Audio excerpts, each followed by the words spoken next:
Bab 1021. Pesisir Hitam Taoisme. Malam hari yang gelap dan berangin. Lagu kematian kuno masih bergema, dengan kesedihan yang tak ada habisnya. Jalvin dan yang lainnya telah datang, para master dinasti Dacu juga datang dan memenuhi segala tempat. Guru Jalvin Zong, Qilian Zong, dan Liko Zong melangkah maju satu demi satu. Tubuh mereka gemetaran seperti orang tua, rambut mereka memutih dalam sekejap, dan mereka berlutut di depan Xuandi sambil menangis dengan mengabaikan identitas. Cantika juga telah datang, dengan wajah pucat dan tubuh gemetar. Dia berdiri di tempat yang tidak jauh dan menatap sisi ini dengan penuh air mata di kedua matanya. Hatiku sakit. Lensi dan yang lainnya juga telah datang, termasuk Melanie Sangguan dan Desi. Mereka semua meletakkan tangan di dada mereka. Xuandi. Di kejauhan, seseorang dengan tubuh ramping tersandung dan dia adalah Lu Sichu. Dia menyingkirkan orang-orang di sepanjang jalan dengan panik, mendorong Harley dan naga kuno mistik, kemudian memeluk erat Xuandi yang telah meninggal di dalam pelukannya dan air mata menutupi mata indahnya. Waktu membeku pada detik ini dan gambaran tragis itu sangat menyakitkan. Ini adalah sebuah hubungan cinta yang telah rusak lagi. Setelah menunggu ribuan tahun, mereka tetap tidak memperoleh apapun. Secercah harapan yang diberikan langit akhirnya juga berubah menjadi keputusasaan. Dalam kehidupan ini, dia tidak akan pernah bisa menjadi pengantinnya lagi. Dalam kehidupan ini, mereka tidak lagi bisa berkehidupan bersama hingga tua. Seumur hidup yang dilalui dalam sekejap mata, selamanya berhenti di kota manusia awam ribuan tahun yang lalu. Tanyakan apakah ada kehidupan setelah kematian di dunia. Setelah ribuan kali reinkarnasi, bisakah aku melihatnya dengan rambut panjangnya lagi, memegang tangannya, dan melanjutkan hubungan sebelumnya? Terlalu banyak orang yang menghela napas diam-diam. Hubungan cinta di dunia ini adalah sesuatu yang paling sulit dipahami. Manusia awam tidak bisa lepas dari kesulitan dalam hubungan cinta, begitu juga dengan dewa. Brak. Keheningan antara langit dan bumi akhirnya terganggu oleh suara gemuruh dari cakrawala. Didengar lebih teliti, itu adalah suara peperangan. Harley tiba-tiba berdiri. Dia melangkah ke langit ilusi dalam satu langkah dan langsung bergegas menuju ke langit bagaikan seberkas cahaya ilahi. Niat membunuh yang dingin menyapu langit. Semua tempat yang dia lalui, naik itu gunung atau sungai besar, semuanya membeku menjadi es. Di belakangnya, naga kuno mistik dan yang lainnya juga mengikutinya, begitu juga dengan pasukan istana surgawi yang berjumlah besar bagaikan lautan. Di atas langit yang hancur, hanya tersisa orang-orang dari keluarga bangsawan Sekte Langit dan Lu Sichu serta Xuandi Hong yang masih dipeluknya. Leluhur Sekte Langit berdiri seperti patung batu, dia sama sekali tidak bergerak dan tidak mengatakan sepatah kata pun. Dia bisa merasakan rasa sakit yang menusuk hati putrinya. Menunggu selama ribuan tahun lebih menyakitkan daripada ribuan tahun yang lalu. Terkadang, dia berpikir bahwa jika dia tidak campur tangan pada ribuan tahun yang lalu, itu mungkin merupakan sebuah hubungan yang indah. Tante. Seruan Hansling memutuskan pemikiran leluhur Sekte Langit. Lu Sichu sedang mengalami perubahan, helaian rambut panjangnya mulai memutih, api jiwanya juga bergoyang dan hendak padam. Tubuhnya juga sama seperti Xuandi, yang berubah menjadi abu dan terbang ditiup angin. Para master keluarga bangsawan Sekte Langit maju satu demi satu, namun mereka dihentikan oleh tangan leluhur Sekte Langit. Biarkan saja. Leluhur Sekte Langit berbicara dengan suara serak. Dia diam-diam membalikkan badan. Dalam suasana angin dingin, punggungnya tampak sangat suram, langkahnya terhuyung-huyung, dan dia sudah sangat tua. Dia mengenal putrinya lebih baik daripada siapapun. Dia sudah tua dan putrinya juga sudah tua. mungkin keinginan terbesar dari putrinya adalah pergi menyendiri dengan orang yang dia cintai. Dia tidak ingin menghentikannya lagi dan dia juga tidak mampu menghentikannya lagi. Angin sepoi-sepoi bertiup, Lucy dan Suandi sama-sama berubah menjadi debu. Mereka terjalin dengan cinta dan melayang ke kejauhan seiring dengan arah angin. Selamat jalan, Guru. Jelvin Zon dan yang lainnya berlutut di tanah dengan air mata berlinang di matanya. Tubuh Cantika yang gemetaran juga jatuh ke tanah pada saat Suandi menghilang. Air mata kristal juga mengalir melintasi wajahnya yang tampak sedih. Dia masih belum mengatakan cinta yang telah disembunyikan selama ribuan tahun. Dalam hidup ini, tidak akan ada lagi Suandi Hong. Kepada siapakah salju milik Suandi harus menari? Dia juga sudah tua, rambutnya yang panjang menjadi seperti salju, yang bergoyang seiring dengan Suandi, yang tampak tragis dan sedih. Bunuh. Di cakrawala yang jauh, teriakan pembunuhan mengguncang dunia.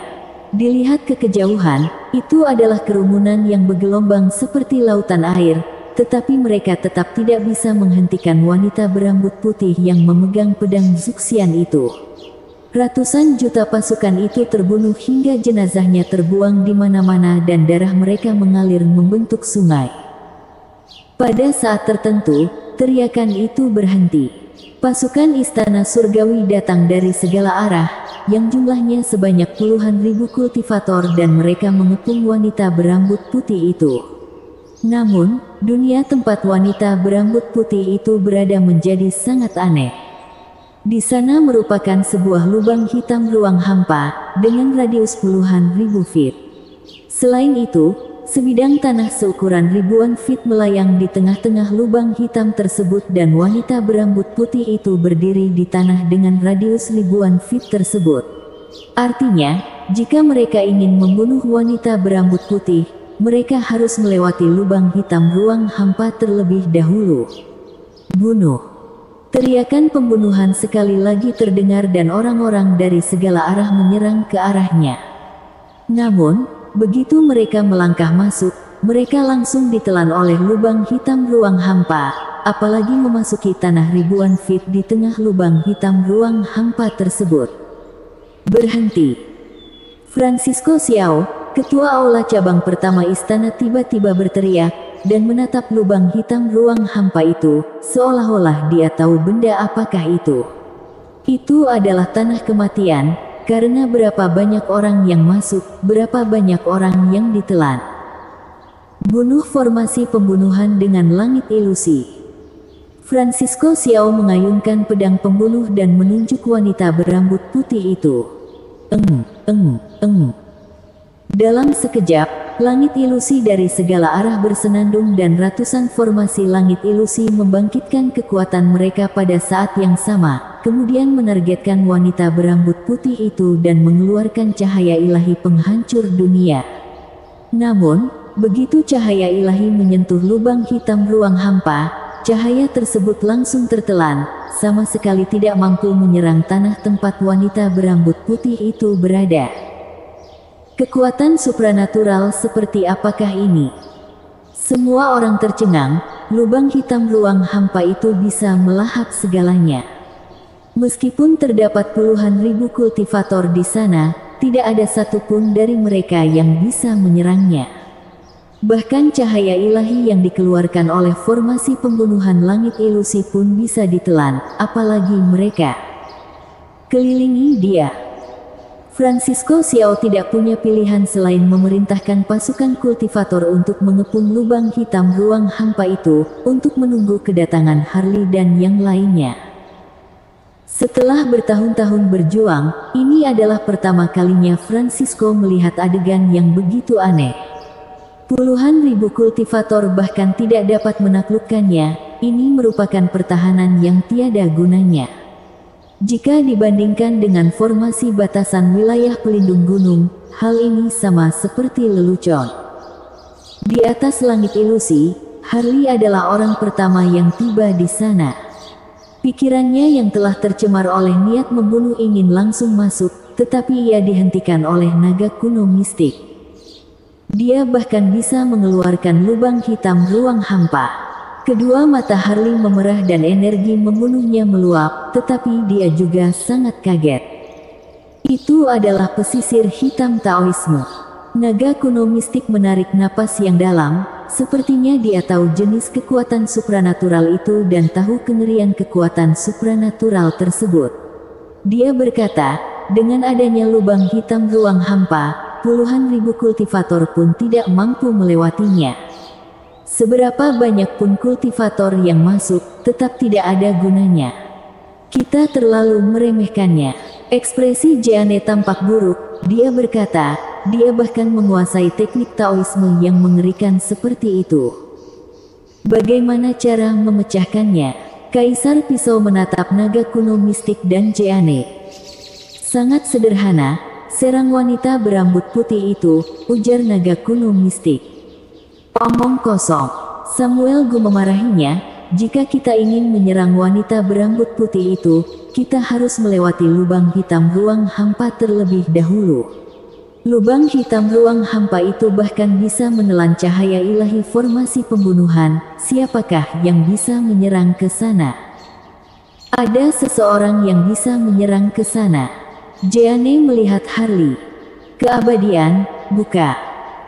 Tanpa harus dikatakan Jeanne, Harley juga telah menggunakan teknik rahasia keabadian, yang memasukkan diri sendiri ke dalam lubang hitam ruang hampa itu.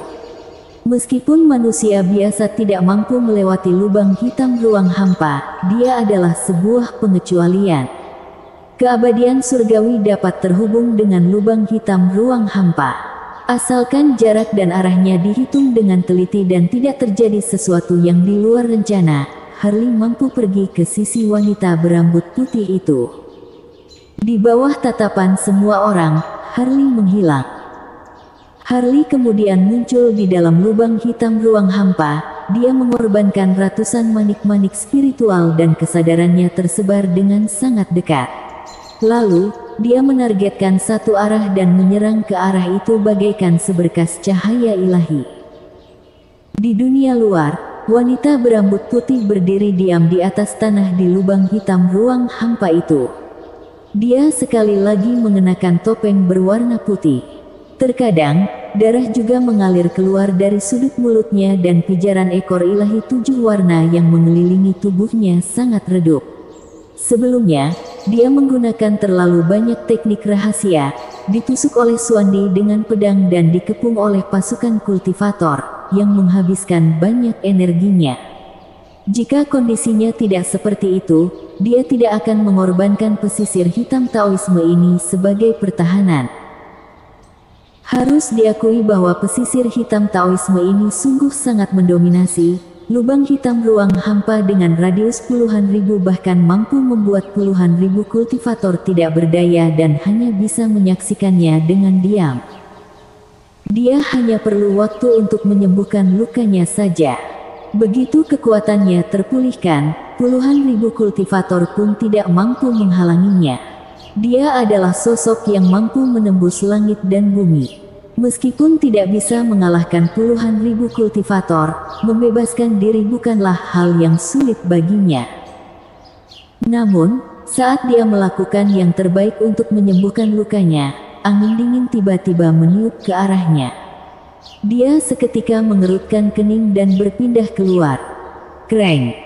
Begitu dia pergi, tempat dia berdiri sebelumnya langsung dirusakkan oleh serangan pedang. Harley keluar. Jarak dan arah yang dihitung sangat akurat. Jika wanita berambut putih itu tidak menghindar dengan tepat waktu, Harley berkemungkinan besar telah membunuhnya. Namun, meskipun demikian, wanita berambut putih itu juga terluka. Pundak kirinya terkena serangan pedang Harley hingga berdarah. Karena masih dalam keadaan lemah, bekas luka dan darah itu tidak segera pulih. Darah sekali lagi mengalir keluar dari sudut mulut wanita berambut putih itu dan dia menatap Harley dengan ekspresi dingin. Meskipun telah merencanakan segala hal, tetap ada kekurangan tertentu. Dia melupakan Harley, sosok yang tidak pasti tersebut. Harley memiliki mata keabadian, yang dapat melintasi lubang hitam. di depan Harley, pesisir hitam Taoismenya hanyalah hiasan. Serahkan nyawamu. Harley berteriak, niat membunuh yang sudah lama tertekan seketika melonjak keluar dan dia menyerangnya bagaikan seekor binatang zaman primitif. Brak, brak. Peperangan seketika dimulai, yang mengguncang tanah itu hingga runtuh tanpa henti. Melihat keanehan yang terjadi pada tanah tersebut, para kultivator di luar istana surgawi itu tercengang. Mereka tidak tahu bagaimana cara Harley menyerang masuk. Itu adalah lubang hitam ruang hampa, tetapi master suci mereka tidak tertelan olehnya. Dalam keterkejutan, naga kuno mistik dan Jeanne telah membentuk segel. Mereka juga menggunakan teknik rahasia Taoisme. Penyegelan langit. Seiring dengan ucapan kedua orang itu, 99 berkas cahaya menembus langit dan bumi. Setiap berkas cahaya tersebut dikelilingi oleh guntur dan setiap berkas cahaya itu juga menggunakan kekuatan kultivasi dan kekuatan Dao untuk menggambarkan abjad kuno. 99 berkas cahaya tersebut dihubungkan oleh abjad kuno, yang berkumpul dan membentuk sangkar besar dan menutupi lubang hitam ruang hampa tersebut. Kali ini, mereka bekerja sama untuk menggunakan teknik larangan yang menentang langit, yang secara khusus ditujukan pada wanita berambut putih untuk mencegahnya melarikan diri lagi. Orang-orang seperti dia terlalu menakutkan. Tidak peduli seberapa besar pengorbanan yang harus dilakukan, mereka tetap harus membunuhnya.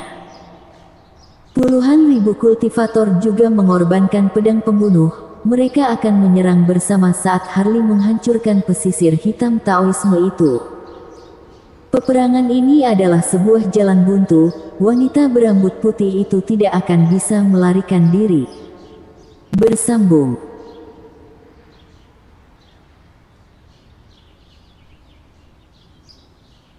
Bab 1022. Mengapa harus kamu? Brak, brak. Suara ledakan bergema di langit Jiuxiao. Pasukan istana surgawi telah memenuhi langit ilusi, aura mereka terlalu kuat, yang menyebabkan bumi bergolak. Tatapan semua orang tertuju pada tanah dengan radius ribuan feet itu. Di sana, Harley bertarung sengit dengan wanita berambut putih itu. Dapat terlihat bahwa Harley yang sedang dalam kondisi batas garis keturunan sangatlah mendominasi. Tindakannya hanya menyerang dan menyerang. Rasa dendam telah menutupi kedua matanya, yang membuat dia melupakan apa yang disebut dengan rasa sakit. Dibandingkan dengannya, wanita berambut putih dengan kondisi lemah itu selalu terkekang dan pijaran ekor ilahi 7 warna juga sangat redup. Bunuh. Kedua mata Harley memerah, dia seketika menyerang dan menembus langit ilusi dengan satu pukulan. Wanita berambut putih itu mengayunkan pedangnya dan menebas Harley hingga berdarah. Namun, dia juga terguncang hingga mundur tanpa henti. Cahaya ilahi di pertengahan alis Harley sangat panas, kemudian sebuah bejana kecil terbang keluar dan seketika menjadi sangat besar, yang dipenuhi oleh kecemerlangan ilahi. Roh senjata bejana ilahi zaman Chaos sadar kembali dari tidurnya.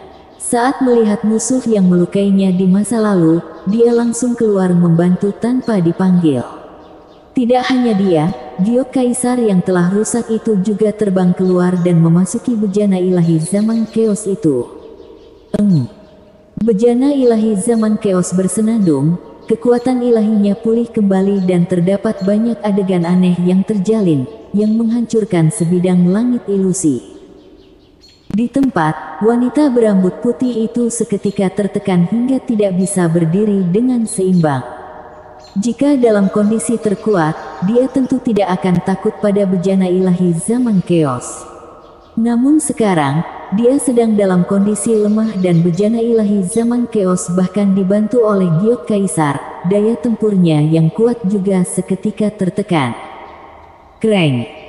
Pada saat kritis, pedang Suxian berdentang lagi, cahaya ilahi 7 warna yang redup tiba-tiba memancarkan sinar yang terang dan bejana ilahi zaman Chaos ditebas oleh pedang hingga terbang keluar. Naga surgawi zaman kuno. Ketika Harley tiba, di sana terdapat segel raksasa yang menutupi langit, yang penuh diukir dengan abjad kuno pola naga, yang merupakan teknik rahasia untuk menekan klan naga kuno mistik. Dalam legenda, teknik ini diciptakan oleh Kaisar Naga Mistik, yang pernah menindas master kuat dari alam asing. Wanita berambut putih itu terluka dan darah berwarna-warni menyembur keluar. Pijaran ekor ilahi 7 warna yang mengalir keluar juga dihancurkan hingga menjadi abu. Tekan dia. Harley mendengus dingin. Kekuatan kultivasi, kekuatan darah, dan kekuatan Dao keluar bersamaan, yang membuat kekuatan ilahi segel raksasa naga surgawi zaman kuno meningkat pesat. Melihat kondisi ini, pedang Suxian berdentang lagi, seolah-olah mengalami kejernihan menjelang ajal dan kekuatan pedang ilahi tersebut langsung muncul. Pedang itu menebas segel raksasa naga surgawi, yang menyebabkan Harley terguncang keluar. Puff! Setelah memundurkan Harley, wanita berambut putih itu memuntahkan seteguk darah. Brak! Di tempat yang tidak jauh, Harley menghentikan gerakannya. Mungkin karena tubuhnya terlalu berat, tanah di bawah kakinya menjadi retak. Pembalasan dendam. Harley seketika menyerang. Fenshen ribuan pedang mengandung energi membunuh yang mengerikan dan dikelilingi oleh guntur penghancur dunia. Wanita berambut putih sekali lagi memuntahkan darah. Bahkan sebelum Harley mengeluarkan serangan pedang, dia tidak lagi mampu menahan tekanan tersebut. Dia tersandung dan hampir jatuh. Setelah mengalami kejernihan menjelang ajal, dia benar-benar merasakan kekuatannya yang kuat telah banyak berkurang. Pijaran ekor ilahi yang melilit tubuhnya telah dimusnahkan secara ekstrim. Puff! Darah 7 warna memercik, setiap helainya sangat indah dan setiap tetesnya sangat mempesona. Wanita berambut putih itu tertusuk pedang dari Harley. Brak! Pesisir hitam Taoisme itu runtuh dan lubang hitam ruang hampa menghilang. Dan dengan runtuhnya pesisir hitam Taoisme, topeng wanita berambut putih yang menutupi wajahnya juga menghilang sedikit demi sedikit seiring dengan angin dan kecantikannya yang tak tertandingi muncul di mata semua orang. Ini. Saat melihat wajahnya, tubuh Harley bergetar, seperti disambar oleh petir. Pupilnya penuh dengan garis-garis merah menonjol pada saat ini. Semua orang tercengang. Meskipun mereka berjauhan, mereka tetap bisa melihat wajahnya dengan jelas. Pada saat ini, naga kuno mistik dan yang lainnya juga terkejut. Siapa yang bisa menyangka bahwa wanita berambut putih dengan kekuatan tempur tiada taraf itu adalah Fancy Chu dari Sekte Heng Yue? Bagaimana bisa? Tubuh Lensi bergemetaran, penglihatannya kabur karena ditutupi oleh air mata dan dia bergegas pergi dengan panik. Sial! Naga kuno mistik dan yang lainnya juga bergegas pergi. Selain itu, mereka juga memegang kekuatan supranatural segel. Namun, bukan untuk menyegel Fancy, tetapi untuk menyegel pedang Suxian. Ketika semua masalah tiba pada titik ini, mereka tentu bisa mengetahui bahwa segala sesuatu ini bukan ulah Fancy. Pelakunya adalah pedang Suxian itu, dia yang mengendalikan hati dan pikiran Fancy sehingga menyebabkan pembantaian. Namun, mereka terlalu meremehkan Petnak Suxian. Meskipun dalam keadaan lemah, pedang tersebut tetap sangat kuat. Kereng! Seiring dengan dentangan pedang, dia membebaskan diri dari tangan Fancy dan terbang pergi bagaikan seberkas cahaya ilahi 7 warna. Melihat kondisi itu, semua kultivator istana surgawi bergegas datang dan mengeluarkan kekuatan supranatural tiada taraf. Namun, kecepatan pedang Suxian terlalu kuat. Kekuatan supranatural mereka tidak mampu mengejar kecepatannya. Selain itu, semua orang yang berada di tempat yang dilalui pedang Suxian berubah menjadi mayat, karena esensi sejati di dalam tubuh mereka seketika dilahap dengan bersih. Seiring dengan esensi sejati para kultivator itu dilahap, cahaya ilahi 7 warna yang telah redup itu kembali bermekaran. Melihat kondisi itu, ekspresi naga kuno mistik berubah. Dia telah mengetahui tujuan pedang Zuxian, yaitu mengorbankan kultivator untuk mengisi kembali energinya yang terkuras. Mundur dari formasi batasan wilayah. Naga kuno mistik tiba-tiba berteriak, kekuatan pedang Zuxian jauh di luar dugaannya. Bagaimana mungkin kultivator biasa memiliki kemampuan untuk melawannya? Segel, Jeane, Raja Ouyang, dan Kaisar Pisau menyerang ke depan. Mereka mengulurkan telapak tangan yang memiliki teknik segel untuk menangkap pedang Zuxian itu. Hancurkan langit. Terdengar ucapan pedang Zuxian, kemudian seluruh langit ilusi runtuh. Bahkan salah satu sudut penyegelan langit yang dikeluarkan oleh naga kuno mistik dan Jeane juga terkoyak. Koyaknya sudut ini yang membuatnya membebaskan diri. Sial. Naga kuno mistik mendengus dingin, dia sekali lagi meremehkan pedang Zuxian. Kekuatan supranaturalnya jauh melampaui dia dan Jeane. Kejar. Dia adalah orang pertama yang bergerak dan bergegas mengejarnya. Meskipun pedang Zuxian telah memecahkan segel, dia pasti telah jatuh dalam kondisi yang lebih lemah. Jika mereka membiarkannya lolos lagi, tidak akan ada lagi orang dari dinasti Dacu yang mampu mengendalikannya. Di belakangnya, Jeane, Raja Ouyang dan Kaisar Pisau segera mengikutinya. Begitu juga dengan pasukan Istana Surgawi, mereka juga mengejarnya. Di permukaan tanah, mata Harley memerah dan memeluk Fancy dengan erat. Sumber tubuh suci, kekuatan garis keturunan, kekuatan jiwa, kekuatan kultivasi, dan energi vitalitas senjata spiritual atribut memasuki tubuh Fancy pada detik ini.